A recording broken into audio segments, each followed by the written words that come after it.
तो एक ग्रंथ क्या कहता है, तत्फलम सममाप्नोति गंगा दर्शन मात्रता यथा सूर्योदय तात तमो गच्छति दूरतः।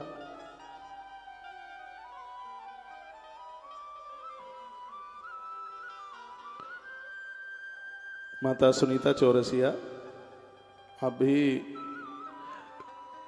जजमान बने हैं आयोजक मंडल में, पूना से हैं। माता जी आपका बड़ा आदर है, मान है।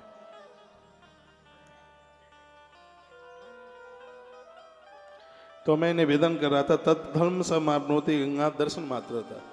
श्री प्रयाग में गंगा माई का दर्शन करने से पाप ऐसे दूर भाग जाते हैं जैसे सूर्य नारायण भगवान के प्रकट होने पर अंधकार अपना स्थान छोड़ करके चला जाता है। यहां से 5-10 मिनट का रास्ता ही है गंगा जी का। मैंने आज ही इस ग्रंथ में पढ़ा है कि स्नान हो जाए तो ये तो बहुत बड़ी बात हो गई है। इस शरीर पर गौ माता के खुर में जितना पानी आता है, इतना जल हमें स्पर्श करने को मिल जाए, पीने को मिल जाए, तो इससे जीव का कल्याण हो जाता है। ये प्रयाग की महिमा है। रोज नहीं जा पाते हैं, एक बार में 5 लीटर भर के ले आइए, आचमन भी करते रहिए, अपनी बाल्टी में डालकर उसे स्नान भी करते रहिए।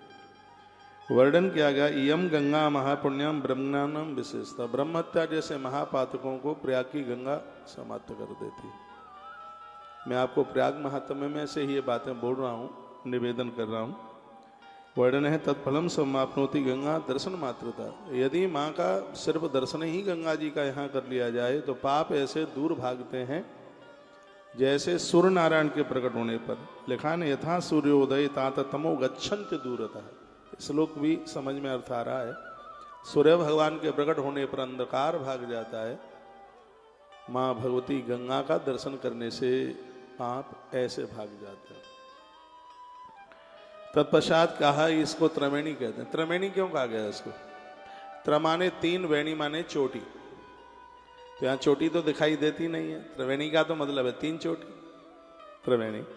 तो आप सुनिएगा, माताओं को पता है जिस समय वो चोटी को गूंथती हैं तो पहले लड़ 3 ही होती हैं और बाद में गूंथते गूंथते 2 ही रह जाती हैं। एक तो कहाँ छिप जाती है पता ही नहीं लगता, दिखती ही नहीं है। उसी प्रकार से गंगा और यमुना के बीच में मां सरस्वती छिप गई है, इसलिए इसको त्रिवेणी के नाम से जाना जाता है। तालियां तो आप मरी मराई क्यों बजाते हैं? जोर से बजाओ। नहीं बजाते थे। आपको बड़ा आनंद हो रहा है, सुबह से ही कथा सुने। सुबह भी यहाँ राम कथा हो रही है, बड़ी अच्छी कथा हो रही है, फिर राम कथा हो रही है। तो मेरी ये कोशिश होगी कि इस कथा का टेस्ट आपको कुछ अलग से लगे, स्वाद कुछ अलग से लगे। राम कथा ही कहूंगा, आनंद आएगा आपको। तो क्या सुंदर बात कही गई है का, यत्र गंगा च यमुना यत्र चैव सरस्वती। जहां गंगा यमुना सरस्वती तीनों बह रही हैं वही त्रिवेणी है। यहाँ के स्नान का क्या महत्व है सुनो। तत्र स्नात्वा च पीत्वा च मुक्त भागीन संशय। व्यक्ति कितना भी अपराधी क्यों नहीं है, यदि त्रिवेणी में वो नहाया और वहां के जल का आचमन किया तो 1,00,000% उसको मुक्ति ही मिलेगी, इसमें कोई संशय नहीं है। भगवान महादेव दावा कर रहे हैं। मुक्ति का डिपार्टमेंट तो महादेव के पास है। जितने भी कार्यकर्ता हैं, पुलिस स्टाफ से लेकर के पीछे तक, जितनी देर के लिए कथा चले उतनी देर के लिए आप मोबाइल बंद रखेंगे। ये कथा आपका भी कल्याण करेगी। और एक एक श्रोता पर, एक एक बंदा और एक एक बंदी पर मेरी निगाह रहती है। आप कर क्या रहे? जूते चप्पलें उतार कर, मोबाइल अपनी जेब में डाल करके। ये तो तुम्हारी कोई पुण्य है कि तुम प्रयाग में हो, ये बिना पुण्यों के नहीं हो सकता, नहीं पता नहीं कहां होते। इसलिए सिगरेट मोबाइल बंद करके या तो कथा सुनो या कंबल लेकर के सो जाओ। हाँ, एक काम हो, कथा सुनिएगा, ठीक है।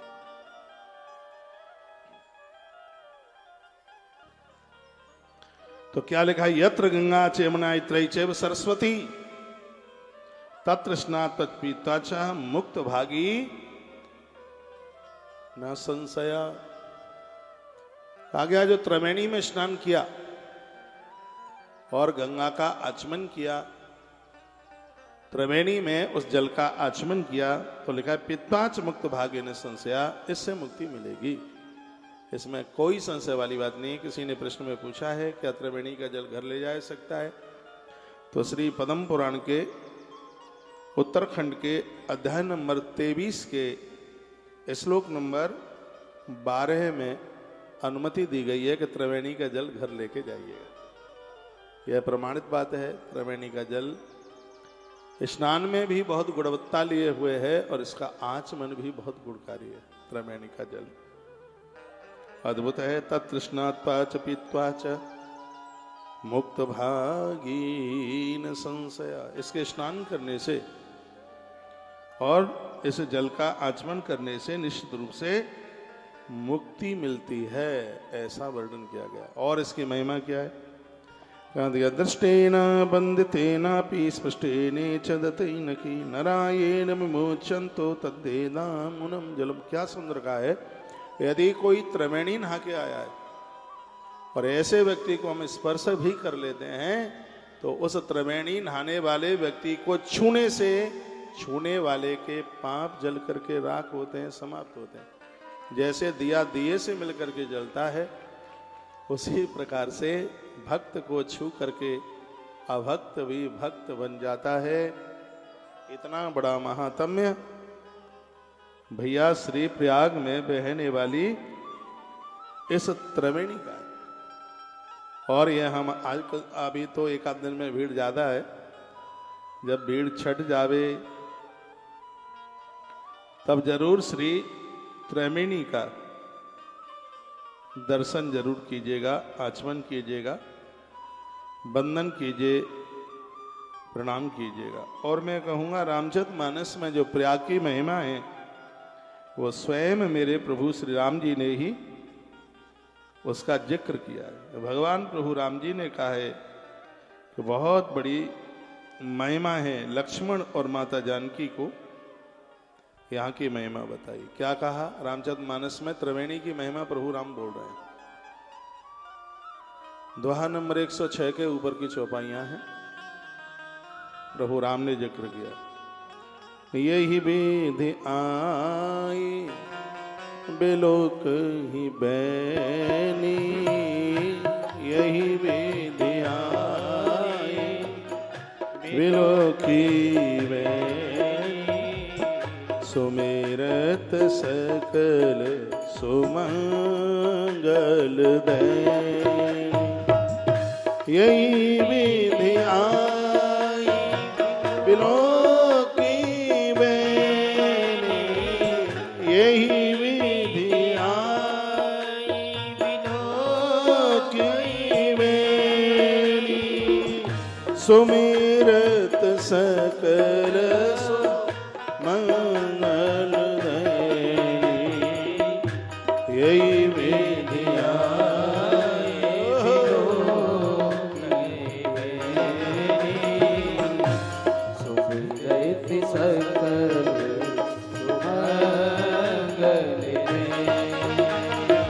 गोस्वामी जी लिखते हैं कि प्रभु राम ने अपने भाई के साथ, माता जानकी के साथ त्रिवेणी का दर्शन किया। और वो त्रिवेणी कैसी है भगवान महादेव पार्वती को बताते हैं। इसके दर्शन मात्र से अमंगल समाप्त हो जाते हैं। इतनी बड़ी भैया इसकी महिमाएं सुमिरत सकल सुमंगल दैनी। यदि घर पर भी आप त्रिवेणी का स्मरण कर लें तो दिन भर के पाप जल करके राख हो जाते हैं। हम बड़े भाग्यशाली हैं। ऐसे श्री प्रयाग जी में हम बैठे हैं जहां पर त्रिवेणी बह रही है। मुदित नहाई कीन शिव सेवो, बहुत ध्यान से सुनिएगा। त्रिवेणी नहा करके महादेव की पूजा की बड़ी महिमा है। स्नान करने के बाद में भगवान शिव के अभिषेक की महिमा बताई गई। दोहा नंबर 106 के ऊपर की चौपाइयां हैं, जहां गोस्वामी जी लिखते हैं, वो कहते हैं कि मुदित नहाए कीन शिव सेवा, मुदित नहाए कीन शिव सेवा,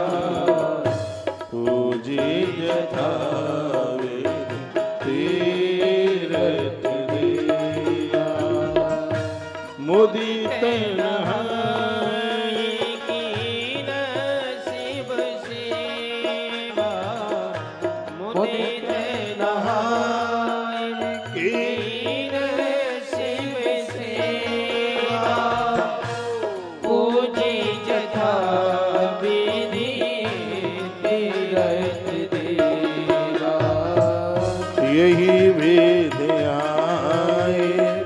लोक की सुमिरत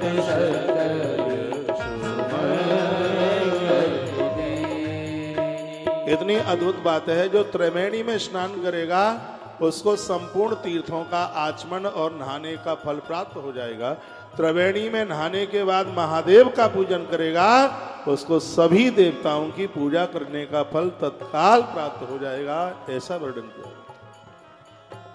प्रयाग में त्रिवेणी नहा करके जो शिव पूजन करेगा तो स्पष्ट इसमें लिखा है पूज जथाविद तीर्थ देवा।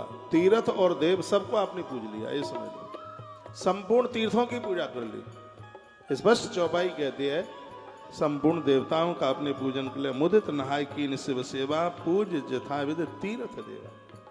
आप त्रिवेणी नहाए हैं, प्रयाग में आपने स्नान किया है, तो स्नान करते ही तो संपूर्ण तीर्थों में नहाने का फल मिल जाता है और महादेव को पूजते ही संपूर्ण देवताओं की पूजा करने का फल प्राप्त हो जाता है। मैं रामायण से ही बोल रहा हूं, कहीं दूसरी जगह से नहीं। यहाँ की बहुत बड़ी महिमा है, बहुत महत्व है। को कही सकहि प्रयाग प्रभाव।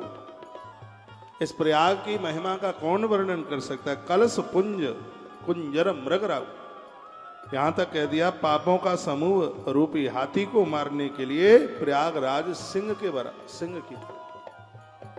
यहां पहुंच करके तो पाप रहेगा ही नहीं। अगली बार से आप प्रोग्राम बना लीजिए कल्पवास करने का। आज मेरे साथ बहुत काफी मीडिया वाले लोग बैठे हुए थे, तो कल्पवास के ऊपर बहुत देर तक चर्चा होती है। एक एक बात को बहुत विस्तार पूर्वक मैंने निवेदित किया, मैंने बताया इसकी यह महिमा है। कल्प का भी व्याख्यान किया, उसके पुण्यों के बारे में बताया। तीर्थों में सर्वश्रेष्ठ प्रयाग ही क्यों है, कल ही उसकी मैंने जिक्र आपके बीच में की। प्रयाग प्र माने प्रथम, याग माने यज्ञ, जिस धरती पर सबसे पहले यज्ञ हुआ। और बड़ी बात यह है कि आज तक बंद नहीं हुआ, आज भी यज्ञ हो रहा है। आपको ध्यान हो तो कल मैंने निवेदन किया, प्रयाग में रहने वाले लोगों को बिना यज्ञ किए यज्ञ करने का फल प्राप्त होता है। ये यहाँ की महिमा है। यज्ञ पूरी समष्टि का कल्याण करता है। बस निवेदन है कि तीर्थ में आकर तीर्थ के हिसाब से रहा जाए तो ठीक है। तीर्थ में पहुंचकर धरती पर सोने का बड़ा महत्व, जमीन में सोने का बहुत भारी महत्व है। यहाँ नदियों के जल से तीर्थ में उससे नहाने का बड़ा महत्व है। एक बार भोजन लेकर दिन निकाले जाएं तो उसका बहुत बड़ा महत्व है। तीर्थ में सूर्य देव की पूजा करने का बहुत भारी महत्व है। किसी भी तीर्थ में आप हों और सुनिए, तीर्थ में गुम्मटों का दर्शन, मंदिर के गुम्मटों का दर्शन करने का बहुत भारी महत्व है। तीर्थ में संत जनों का दर्शन करने का भी बहुत बड़ा महत्व है। तीर्थ में रहकर किसी की चोरी ना करें, किसी से लड़े नहीं, किसी से झगड़े नहीं, कुकर्म ना करें, इसका बहुत बड़ा महत्व है। और आज मैंने जो कुछ पढ़ा है बड़ा अद्भुत है। आप सगरी चीजें, हम और आप सगरी चीजें छोड़ दें, कुकर्म ना छोड़ें, तो जो भी चीज छोड़ी है उसका कोई भी छोड़ने का मतलब नहीं है। और जिसने कुकर्म छोड़ दिए, कुछ भी नहीं छोड़ता है, तो भी सब छूटने के ही बराबर है। सबसे बड़ी साधना है, सबसे बड़ी तपस्या है। जिंदगी में गलत काम नहीं होना चाहिए, चाहे स्त्री हो चाहे पुरुष। तीर्थ में पहुंचकर तीर्थ की मर्यादाओं को बना करके रखें, व्यसनी बन करके न जिए। खान पान का बहुत ध्यान रखें, लोगों की देह से, शरीर से अपना शरीर टच न हो, इस बात का बहुत विशेष हम ध्यान रखें। तो ये समझ लीजिएगा कि बिना अन्न छोड़े हुए भी उपवास हो जाएगा। ये मैंने आज ही ताजी पढ़ा है। कुकर्म करें, दुराचार करें, अन्न छोड़ दो, चाहे सो छोड़ दो, प्राण छोड़ दो, तो भी कुछ होने वाला नहीं है। हाँ, और यदि हम गलतियां नहीं करते हैं तो हर समय हम मुक्त हैं। कितनी सुंदर बात कही है। जो ब्रह्मचर्य धर्म का पालन करके जीवन जीते हैं उनको प्रत्येक दिन माता नर्मदा, यमुना, गंगा, 7 नदियों में हर दिन उन्हें स्नान करने का फल प्राप्त होता है। ये अद्भुत बात है। तो तीर्थों में पहुंच करके तो बहुत संयम पूर्वक जीवन जिया जावे तो बहुत उसकी बड़ी महिमा है। जो प्रयाग में रहेगा उसे भगवान का दर्शन 1,00,000% होगा। महात्मा भरद्वाज ने ये बात कही है। द्वार नंबर 106 के नीचे